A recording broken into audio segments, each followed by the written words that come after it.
집이 조용했다. 아내는 방에 있었고 나는 거실에 앉아 멍하니 벽만 보고 있었다. 몇 년이었다고 했다. 그 몇 년 동안 나는 아무것도 몰랐다. 같은 집에 살면서 같은 밥을 먹으면서 같은 침대에 누워있으면서 나는 완전히 제외된 사람이었다. 생각해보니 신호는 있었다. 갑자기 늘어난 병원 일정, 돈 얘기만 나오면 바뀌던 표정. 나는 왜 묻지 않았을까? 아니, 왜 묻지 못했을까? 남편이라는 이름으로 괜히 캐묻는 사람 되기 싫었고 의심하는 사람 되기 싫었다. 그 결과가 이거라면 차라리 의심하는 남편이 나았을까? 그날 처음으로 나는 나 자신에게 화가 났다. 집이 이렇게 조용한 적이 있었나 싶었다. 아내는 방문을 닫고 들어가 있었고 나는 거실에 혼자 앉아 TV도 켜지 않은 채 시간만 흘려보내고 있었다. 몇 년이었다고 했다. 정확히는 기억도 안 난다고 했다. 그 말이 더 아팠다. 그 몇 년 동안 나는 매달 통장을 계산했고 앞으로의 생활을 걱정했고 혹시라도 집에 문제가 생길까 혼자서 대비하고 있었다. 그런데 그 모든 시간 위에 나는 모르는 이야기가 겹겹이 쌓여 있었다. 생각해보니 신호는 있었다. 아내는 갑자기 병원을 다녔고 돈 얘기가 나오면 이상하게 말을 줄였다. 나는 왜 묻지 않았을까? 아니, 왜 묻지 못했을까? 괜히 의심하는 남편이 되기 싫었고 괜히 쪼잔해 보이기 싫었다. 그게 배려라고 생각했다. 그 결과가 가장 마지막에 알게 된 남편이라면 그 배려는 도대체 누구를 위한 거였을까? 그날 나는 아내보다 먼저 나 자신이 한심해졌다. 아내가 말한 금액은 내가 평생 손에 쥐어본 적 없는 숫자였다. 한 번에 와닿지 않았다. 그래서 더 현실감이 없었다. 그 돈이 있었던 몇 년 동안 나는 어떤 사람이었을까? 야근을 하고 허리가 아파도 참고 가족 앞에서는 아무렇지 않은 척 웃던 사람. 아내는 그때 나를 보면서 무슨 생각을 했을까? 저 사람은 몰라도 돼. 그렇게 생각했던 걸까? 그 돈이 있었다면 우리는 덜 싸웠을지도 모른다. 적어도 내가 이렇게까지 초라해지지는 않았을지도 모른다. 문득 이런 생각이 들었다. 아내의 인생에는 나 없이도 굴러가는 안전장치가 있었던 건 아닐까? 그 생각이 돈이 사라진 사실보다 훨씬 더 오래 가슴에 남았다. 사람들은 말한다. 이럴 땐 화를 내야 정상이라고. 소리를 지르고 따져묻고 책임을 물어야 한다고. 그런데 나는 화가 바로 나오지 않았다. 대신 자존심이 먼저 무너졌다. 나는 남편이었고 가장이었고 적어도 중요한 일은 함께 결정하는 사람이라고 믿고 살았다.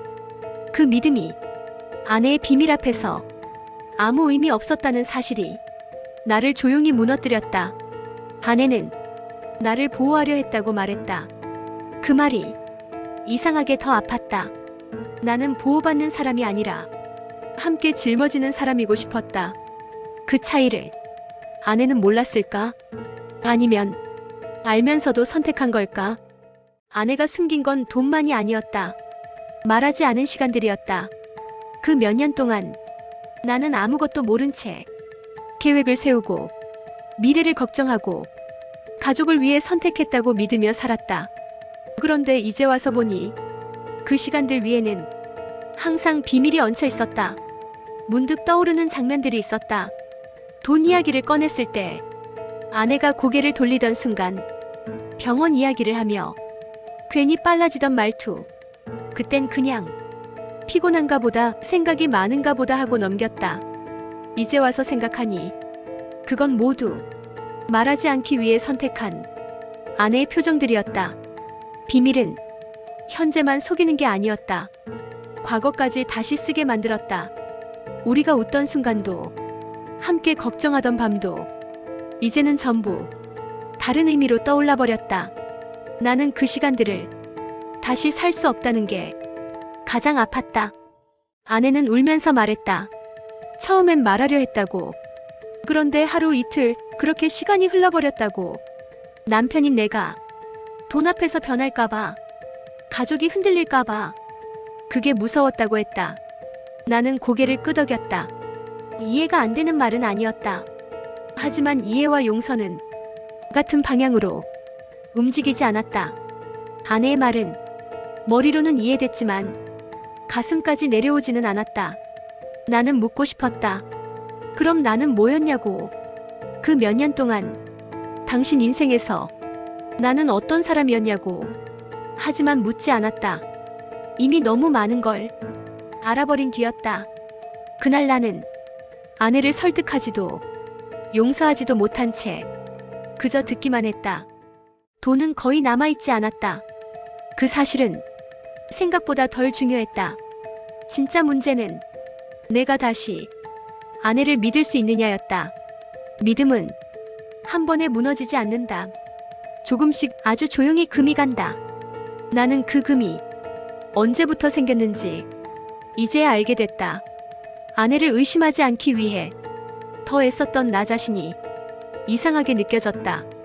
부부라는 건 의심하지 않는 관계가 아니라 숨기지 않는 관계라는 걸 이제야 깨달았다. 그 깨달음이 늦었다는 사실이 나를 더 지치게 했다.